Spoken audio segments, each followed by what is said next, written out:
Olá, meu nome é Avelino e hoje vamos dar continuidade ao estudo do livro Homem do Reino, com os capítulos 8, 9 e 10. Esse é um livro que tem mexido muito no meu entendimento do que é ser um homem do reino de Deus e qual é o meu chamado como homem, administrador e mordomo do território que Deus destinou para mim. No capítulo 8, o autor diz que devemos exercer domínio e governar o território que nos foi dado, que nos foi delimitado. Como exemplo, ele cita Moisés, que foi chamado para liderar os israelitas rumo à liberdade. Essa era a tarefa de Moisés, o seu domínio, a sua tarefa. O local onde Deus o havia colocado. E quando Deus encaminha alguém para um determinado domínio, ele confere a essa pessoa o poder necessário para governar sobre esse domínio. Deus sempre nos dá o poder para governar com autoridade. Deus não força ninguém a governar. Ele não forçou Moisés a aceitar o desafio. Moisés poderia ter dito, não, isso é muito grande para mim. Mas pelo contrário, Moisés tomou posse da autoridade sobre aquele domínio, sobre aquela tarefa, e falou para Deus, venha comigo.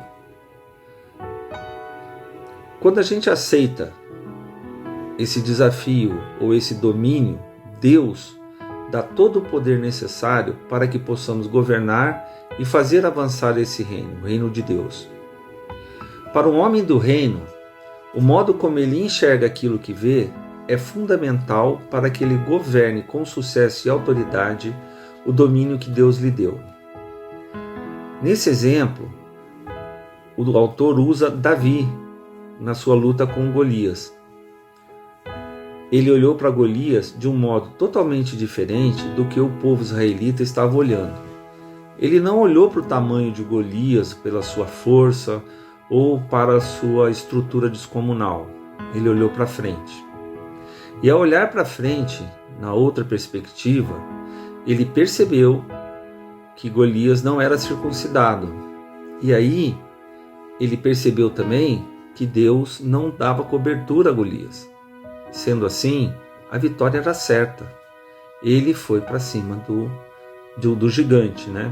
E ele usou uma pedra, ou seja, Deus deu a força para ele, Deus deu a tarefa e Deus colocou na mão dele a arma que iria matar o gigante. Muitos homens desistem da sua autoridade espiritual ao examinar a situação e ver o tamanho do desafio ou a sua própria inadequação à frente a ele. E assim entregam ao inimigo a autoridade sobre aquela situação, seja no trabalho, no lar, com aquele problema, aquele vício, aquela intenção, aquele objetivo. A autoridade ou direito de governar é tão inerente à vida que Deus sempre espera a nossa decisão antes de fazer o que está prestes a realizar. Deus nunca força você a governar seu mundo ou administrar o domínio que Ele lhe deu. Mas Ele proveu tudo o que é necessário para maximizar a sua vida e a de quem está em sua esfera de influência. Tudo aquilo que você faz na terra se refletirá em sua recompensa eterna. O que você faz não importa só para os outros, mas para você também. Não existe posições menos valiosas no reino de Deus. Alguns homens afirmam que é preciso esperar que Deus decida fazer tudo antes de entrar em ação. E ao ficar aguardando, eles não fazem nada que seja eternamente produtivo, pois enquanto esperam Deus agir, Deus está esperando por eles. Sim, existem ocasiões que devemos esperar, como está em Salmos 27:14. Espere pelo Senhor e seja valente e corajoso. Sim, espere pelo Senhor. Mas isso não quer dizer ficar sem fazer nada. Davi teve que atirar a pedra. Temos que agir para que Deus também haja. Esperar no Senhor não significa deixar de assumir as responsabilidades. Esperar no Senhor significa que não devemos sair do domínio de Deus enquanto se exerce autoridade de forma ativa.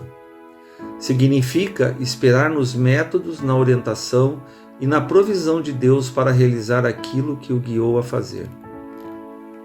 Deus nos deu uma vida, uma esfera de influência dentro da qual devemos alinhar nossas escolhas e decisões de maneira que cause impacto sobre outros. Homem, Deus o colocou na terra para que domine e cumpra o plano do reino.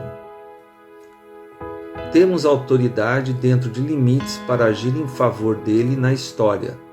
Você é o intermediador de Deus, erguendo-se para tocar céu e transformar a terra. Nesse capítulo ainda, Tony Evans cita como Deus criou a mulher, que ele fez para ser uma ajudadora do homem. Adão foi criado perfeito, porém incompleto. Sozinho, ele não conseguiria executar o plano de Deus para a sua vida.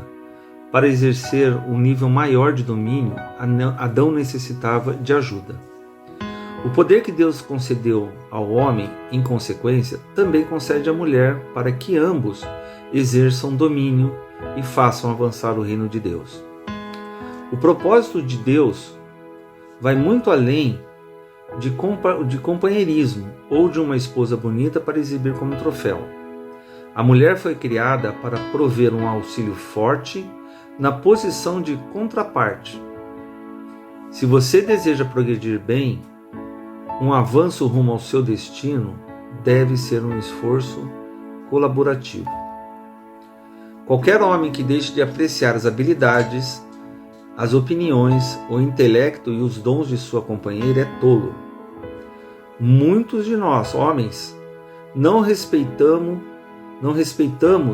o que diferencia a mulher, ou seja, suas emoções. Essas emoções são ferramentas capazes de equilibrar a lógica masculina. Se não valorizarmos a compreensão que nossas mulheres têm acerca de um assunto, tomaremos uma decisão sem analisar o quadro completo e sem dispor de todas as informações, porque ela nos completa como contraparte. Normas e preceitos culturais têm distorcido o ponto de vista masculino acerca de quão essencial é a parceria de uma mulher. E essa é uma das maiores razões para que o homem do reino seja mal-sucedido na terra. Todos nós queremos ser abençoados, mas poucos sabemos o que significa. Bênção não é ganhar tudo o que se quer. Bênção é a capacidade de experimentar, desfrutar e entender a bondade de Deus na nossa vida. E quando Deus capacita você para o chamado, é quando você é capaz de desfrutar a bondade de Deus a despeito das provas e tribulações associadas. Aí que você está fazendo. No capítulo 9,